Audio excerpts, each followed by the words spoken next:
На Филиппины едут с разными целями. Кто-то едет для отдыха, кто-то, чтобы завести новые знакомства, а кто-то в поисках приключений. Сегодня мы поговорим о знакомствах.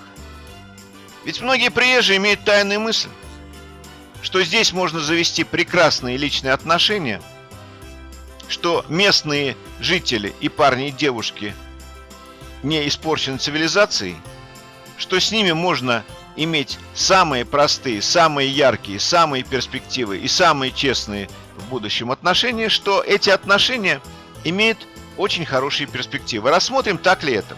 Рассмотрим несколько примеров. Я вам покажу несколько девушек, которые живут здесь, расскажу, где их найти и как с ними завести хорошие отношения. Итак, по порядку. Сейчас мы едем по Маниле. Манила – это современный город, в котором живут современные люди. Ведь многие приезжие думают, что филиппинки – это что-то вроде безграмотных папуасов, которые радуются простым подаркам, простым отношениям, и с ними можно вести себя просто, весело, не затрудняя свое сознание никакими сложными маневрами. Филиппинки – это азиаты. А азиаты очень хитрые, очень расчетливые.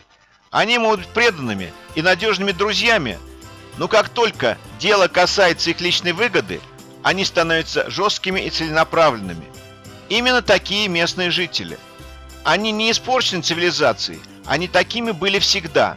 И это надо учитывать, это надо использовать. Это неплохие качества, которые можно пустить в нормальное русло. Это то, что нужно знать, а не рассчитывать на полную халяву, на то, что вы приедете, скажете, что вы приехали из другой страны, и она мечтает выйти замуж за иностранца и броситься вам на шею, и всю жизнь будет вашим рабом. Такого не будет. Будет взаимный интерес. И чтобы его получить, нужно знать некоторые особенности местных девушек. Вот примеры этих девушек. Посмотрите на эти фотографии. Видите красивых, современных, привлекательных дам, которые живут здесь. Это фотографии не просто надерганы из интернета. Это фотографии реальных людей, которые здесь живут. И слева вы видите их имена и возраст.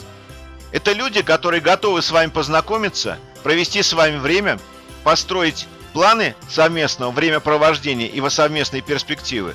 Но эти планы должны соответствовать их внутренним желаниям. Это должны быть не просто ваши планы. Эти планы должны соответствовать тому, что они хотят. А что они хотят? Они хотят нормальной жизни. И это вполне нормальное желание. И вот мы въехали в маленький город Субик-Бэй, который находится в 4 часах езды от Манилы на север. И в этом городе люди менее испорчены цивилизацией, чем в большом городе, в столице. Вы видите, что в этом городе нет ничего. Одна длинная улица, вдоль которой стоят азиатские дома, построенные из чего попало. Странные автомобили, которые ездят по этой улице. Днем мало народу, потому что очень жарко. И серая обычная жизнь провинциального города. И в этом городе живут те прекрасные дамы, фотографии которых вы только что видели. Но где они? Их нет на улице. Они не ходят, они не знакомятся, они не общаются. Они, возможно, сидят дома, а может быть, их нет вообще, потому что фотографии, размещенные в интернете, еще не показатель того, что эти люди реально существуют. Ведь там можно разместить все, что угодно. И вот, находясь в этом городе, вы можете спросить себя, а где здесь можно найти друзей, где здесь можно познакомиться, и насколько местные жители гораздо более простые и приветливые, чем жители больших городов? Ответ простой. Знакомство здесь может быть случайным, так же, как и везде. Либо через родственников, либо через знакомых, либо просто случайная встреча в магазине. Хорошо, говорите вы, давайте поедем глубже. И вот мы в деревне, под этим провинциальным городом. Деревня расположена недалеко от города Субик-Бэй. Что вы видите? Вы видите грязную речушку с зеленой водой, потому что в эту воду сливаются все нечистоты из окрестных деревень. Старую лодку, стоящую у берега. Эта лодка уже никуда не поплывет, поскольку она давно заржавела. И вход в эту деревню. Но что-то не видно людей на улицах. Деревня пустынна, потому что филиппинцы днем отдыхают. Они не ходят по жаре. Они сидят дома, либо спят, либо делают какую-то простую работу.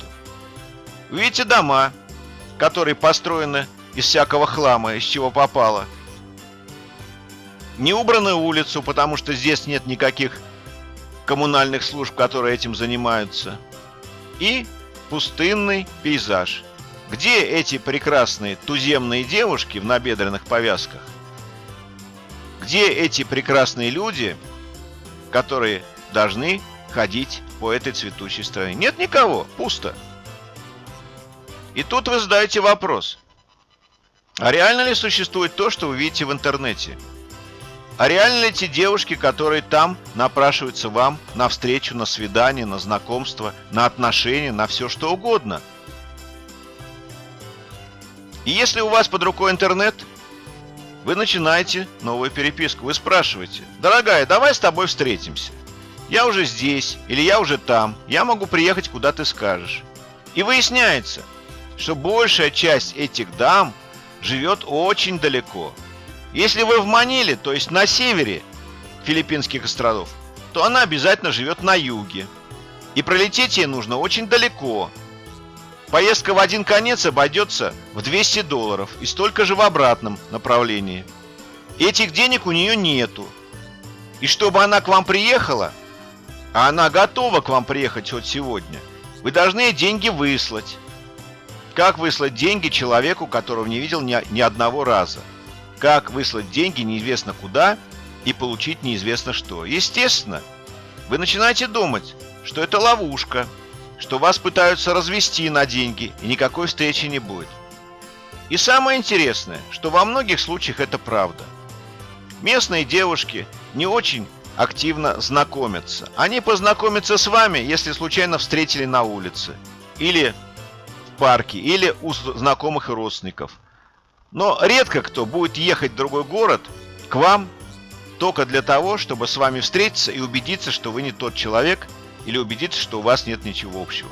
Поэтому, если вы хотите реально найти друзей на Филиппинах, если вы хотите реально с кем-то познакомиться, неважно, с парнем, с девушкой или с будущим деловым партнером, которых здесь тоже можно найти немереное количество, то не доверяйте интернету, не доверяйте переписке, а доверяйте своим глазам.